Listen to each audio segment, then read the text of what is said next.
আমি চেয়েছিলাম তুমি হও হুমায়ুন আহমেদের কোনো এক উপন্যাসের সহজ সরল নায়িকাদের মতো প্রাণবন্ত।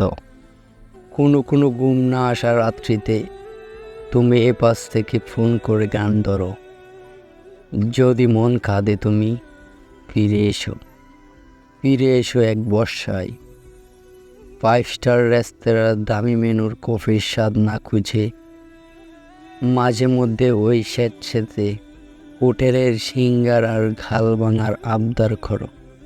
খাওয়া শেষে খুব শক্ত করে হাত চেপে ধরে রিকশায় চড়ে শহর দেখতে দেখতে হয়ে উঠো চমৎকার প্রেমিকা।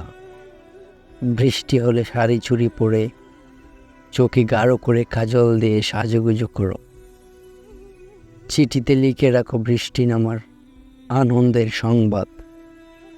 চিঠির কামে পড়ে রাখো কয়েক ফোঁটা বৃষ্টি। জন্মদিন এলে ওসব চিঠি কুরিয়ার করে পাঠাও।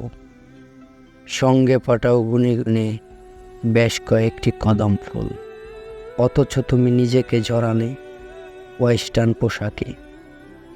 আমার প্রাণবন্ত স্নিগ্ধ প্রেমিকা না হয়ে বুকের অন্দরের গোপন ফিতা দেখিয়ে ছবি তুলে সোশ্যাল মিডিয়ায় হয়ে উঠলে নস্টালজিক এক নারী। নাপিত থেকে মুচি তোমার বুকের সাইজ মেপে তোমাকে প্রশংসায় বাসায় ডোবাই চোবাই। আমি খুঁজি প্রেম, তুমি যৌনতা।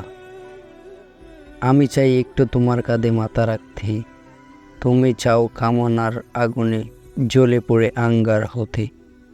আমার এই সব চাওয়াতে তুমি খেইতা বলে উপাধি দাও।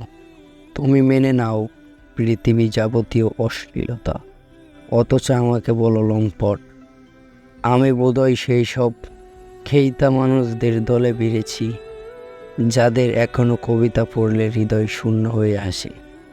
জ্যোৎস্না দেখলে হতে চাই গৃহত্যাগী, বৃষ্টি দেখলে বিড়াল ছানার মতো প্রিয় তোমার বুকে ঢুকে বসে থাকতে চাই চুপচাপ।